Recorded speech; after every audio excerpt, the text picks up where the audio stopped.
A quick word before we get into this week's episode. I was talking to a head of school recently who said, Peter, we've got a strong strategic plan, but every time we try to act on it, things stall. If that sounds familiar, you're not alone. Big goals are easy to write down, but they often get bogged down in the daily, making it hard to stay strategic. That's why I built the school operating system.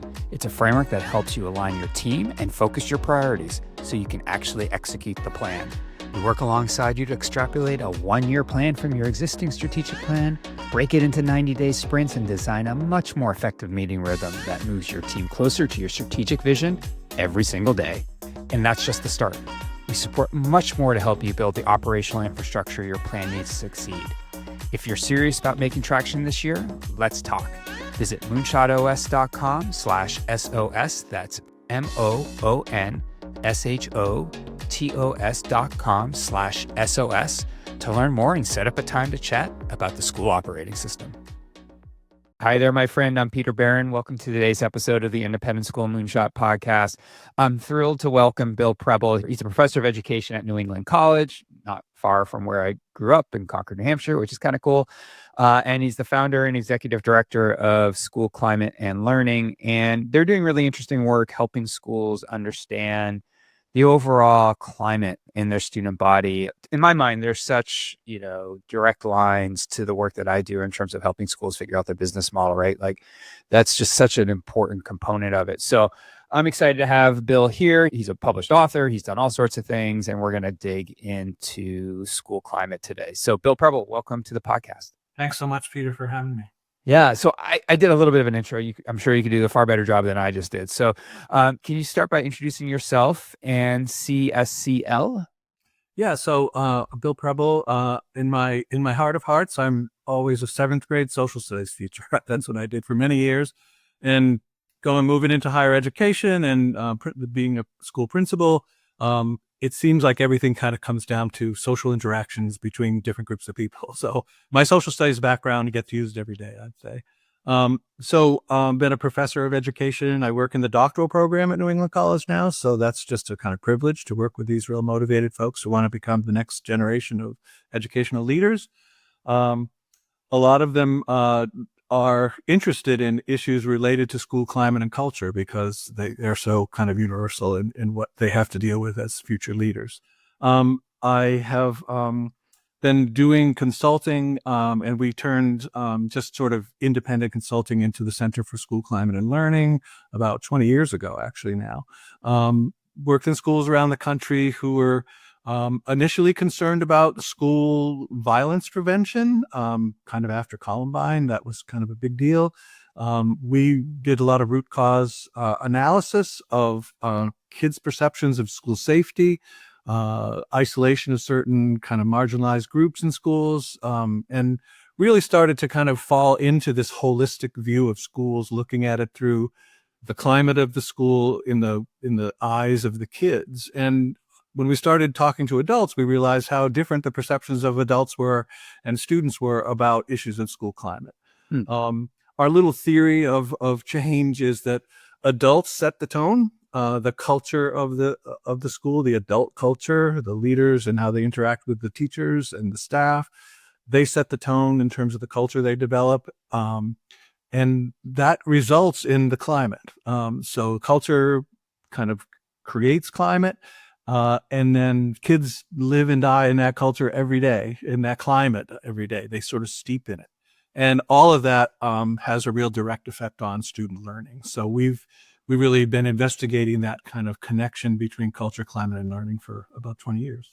You said that students often see things that adults can't or won't see.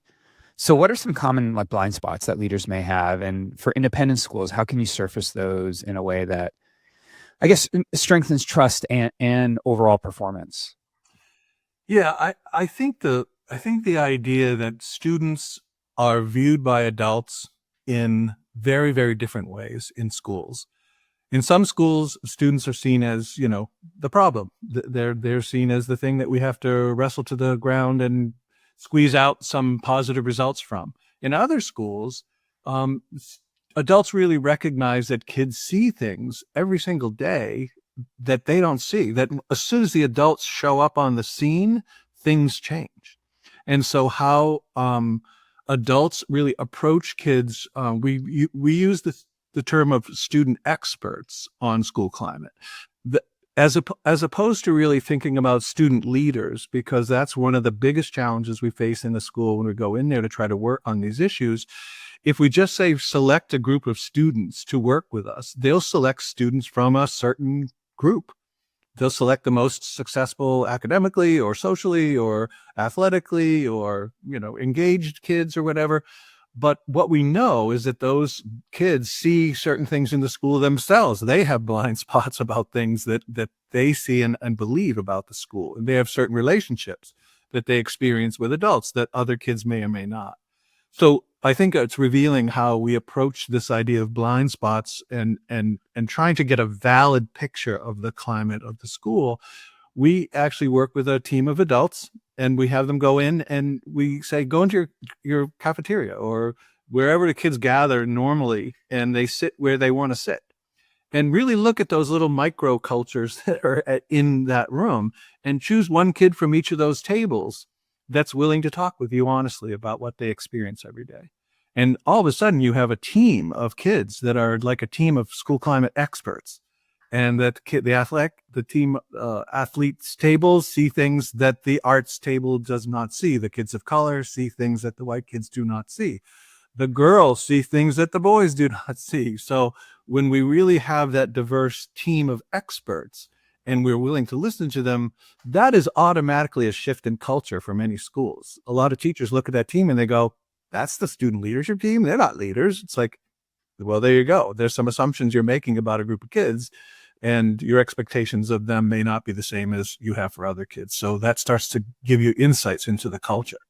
So if you don't have that kind of representation across the school, at least in the student experts, when you're performing those student expert teams, like what happens? What if you just go to the kids that the perception is, like they're excelling in all these different areas. They're going to be able to bring really interesting insights to the conversation. So I think that's where data comes in. That if you are able to get a group of kids that are just willing players and they recognize that they don't sort of experience the school like everybody else does, but they're curious and they want to inquire into what are the different perceptions of different groups of kids in our system, then we teach them how to do action research, and they become people who go out and collect data. They ask the question, what is it that's working for you? What is it that you like? What is it that doesn't work for you or other kids like you? What are like things that you would like to see remain the same in our school? Or what are some things that you think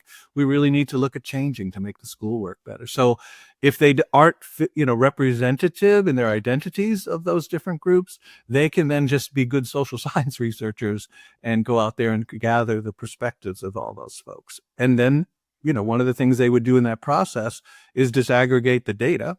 And so that they would be able to really look at, just like we said, if you looked in a cafeteria where everybody was gathering, kids self-identify into these little micro culture groups, and they are different in their experiences in most schools.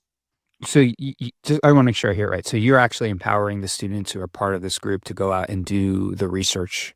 Yeah, our process is called the Safe Measures process. We've been doing it for 25 years. It's a youth participatory action research process. Like I said, I teach in the doctoral program, so I teach folks how to do research to earn their doctorates. And we do the same exact kind of qualitative and qualitative research with middle school kids and high school kids and even upper elementary school kids, where we do focus groups with them, the kids that we gather. Then we teach them about interviewing, or we teach them about conducting surveys. And then we give them a valid, reliable instrument to go out and administer to the whole school, all teachers, all students, and whatever parents are willing to participate. Then you have those three different perspectives of school climate and culture that you really can sort of draw some inferences from. And that gets at the blind spots you talked about.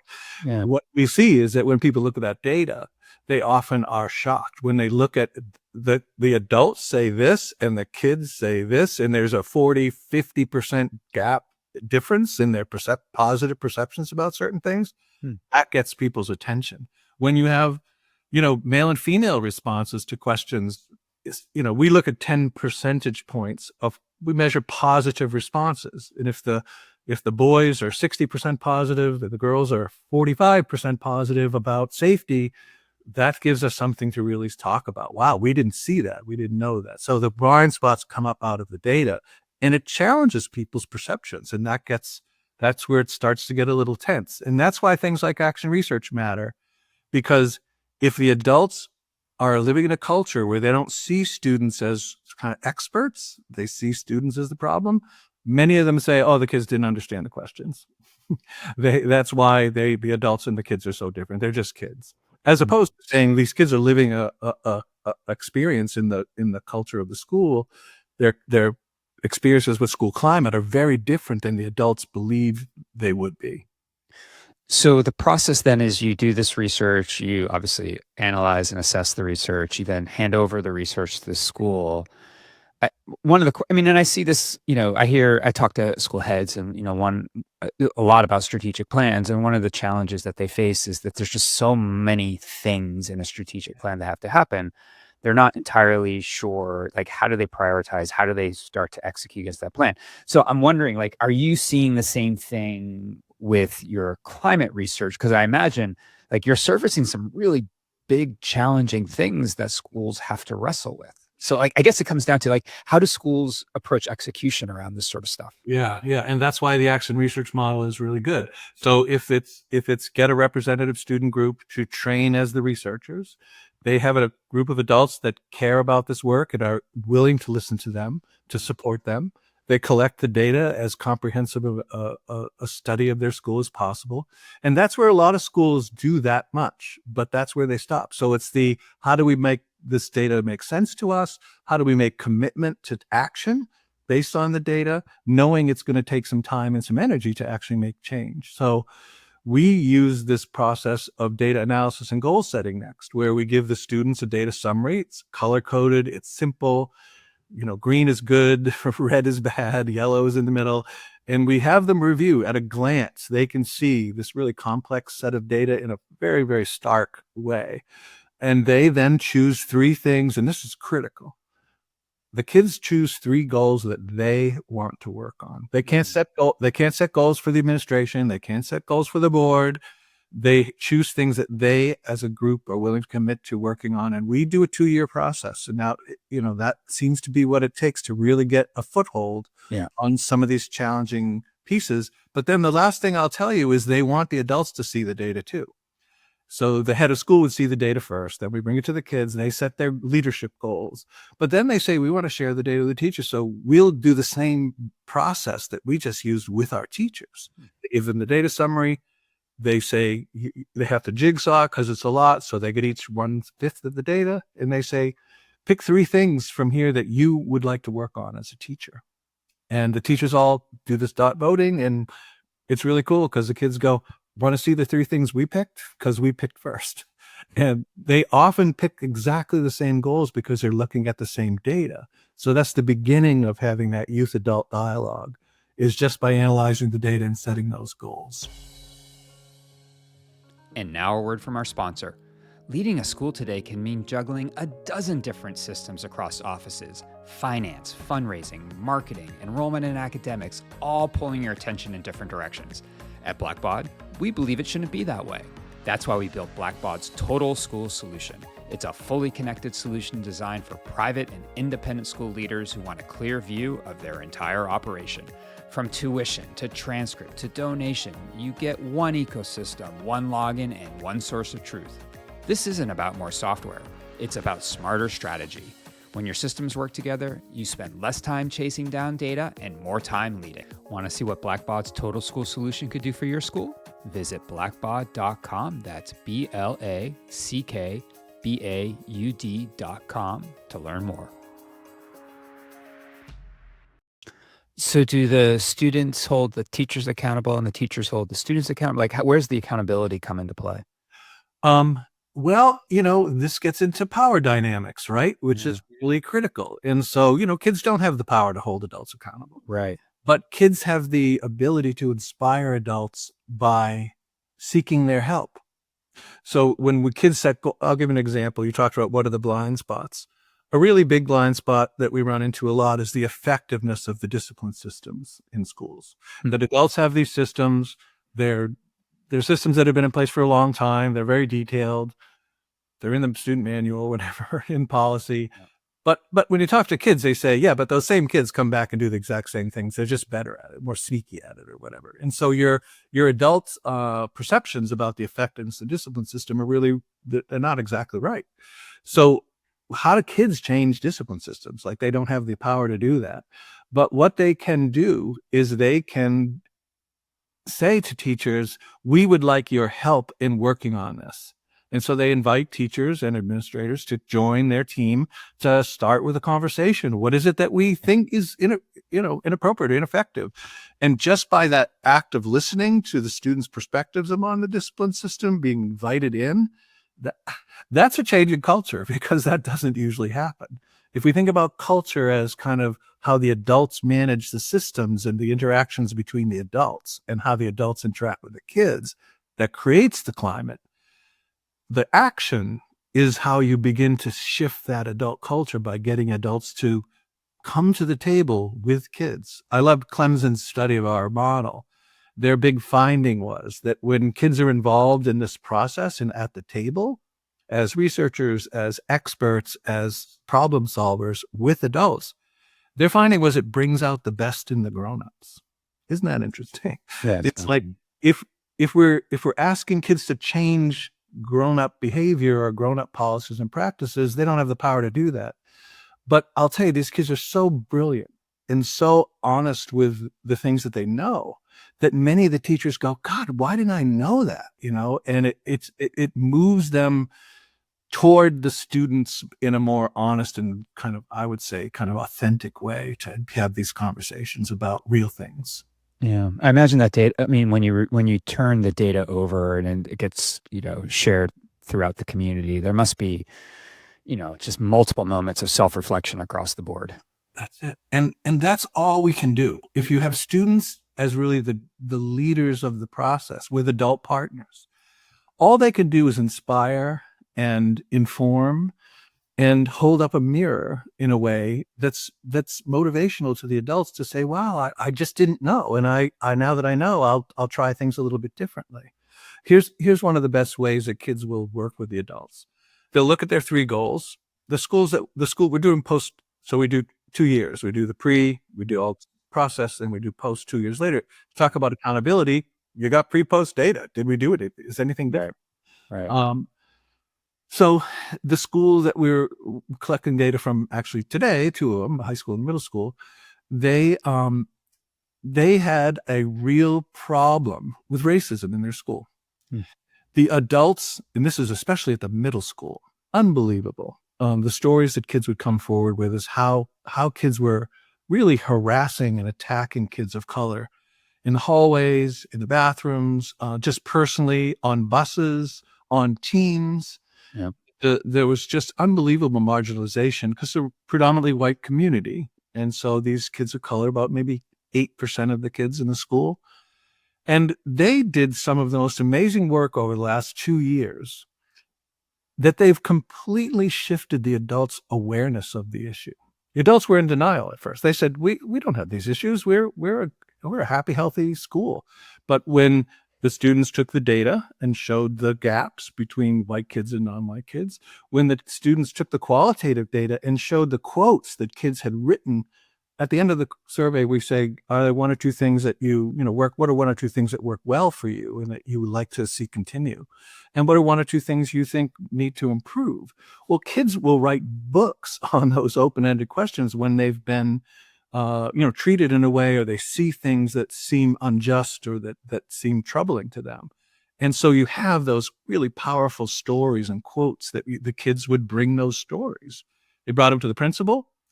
Principal reviewed them.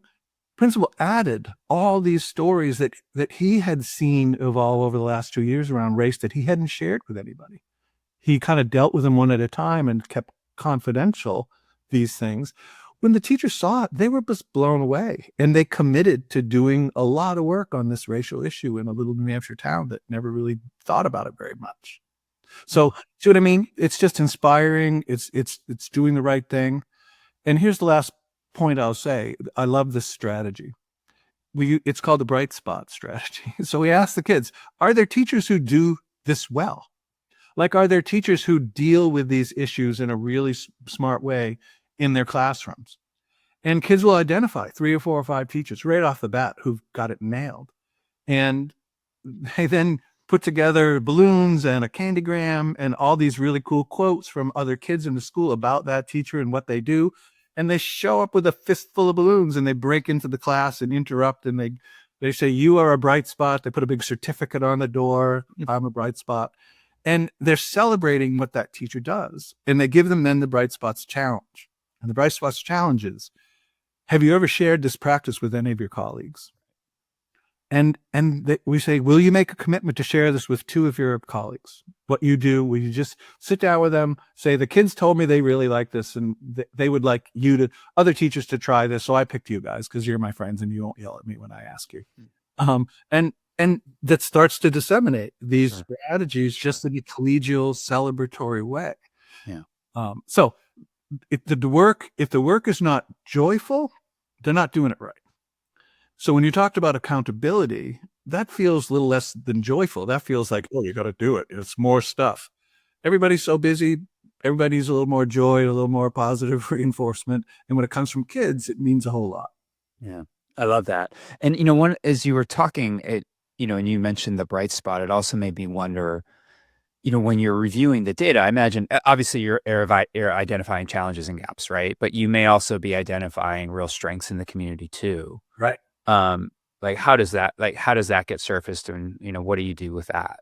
So the way that we've been at this a long time. So, and again, my thing is, actionable research. That's my thing. So we've evolved this process of collecting and sharing data. I think it's pretty sophisticated we do it with 4th, 5th graders sometimes, and they totally get it.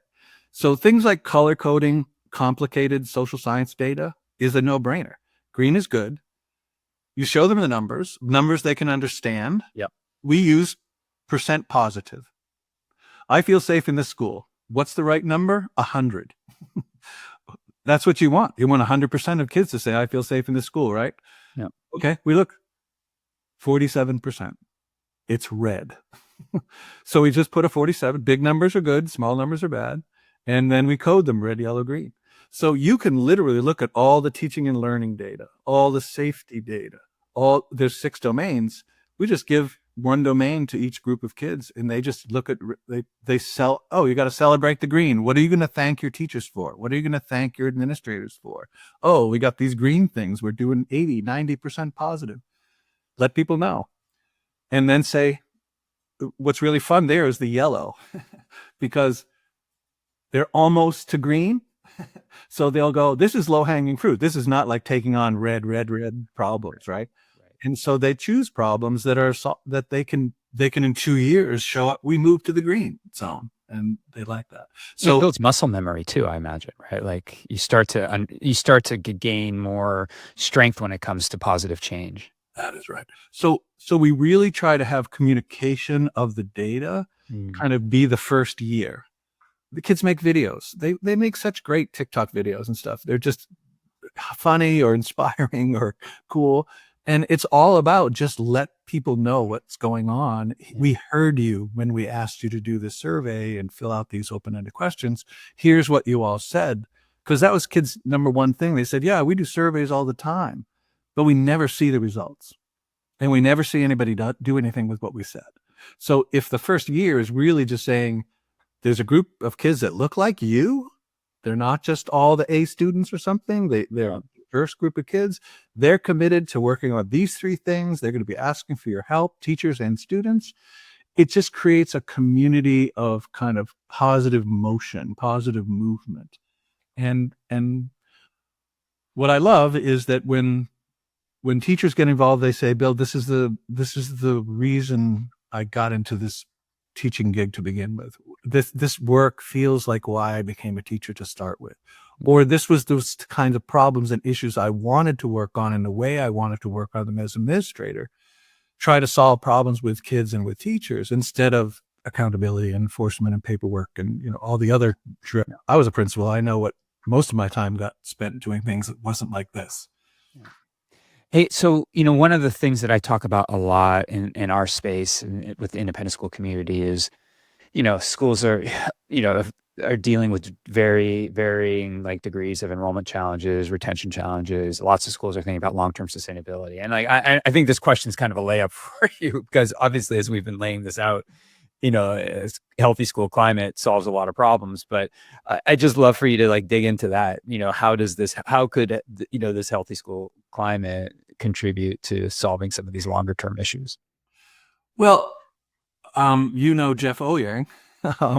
And so when Jeff heard about this process as a parent and he's a board member now at his independent school, Seattle, he's like, why doesn't every school have this kind of information to share with parents? Don't parents want to know how safe do your kids feel in the building? How do they describe their relationships with their peers and their relationships with adults? How do they describe their engagement as learners?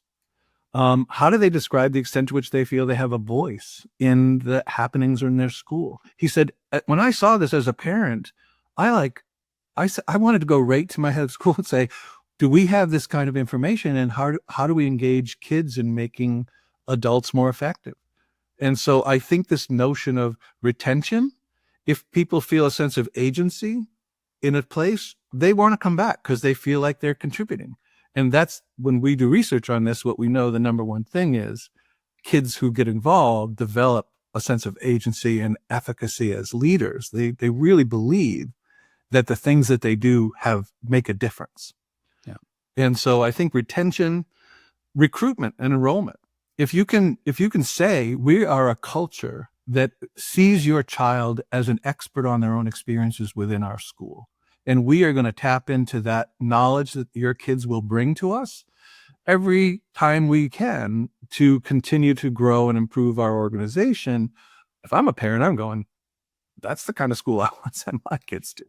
So that, I think it is a layup. It's almost like common sense.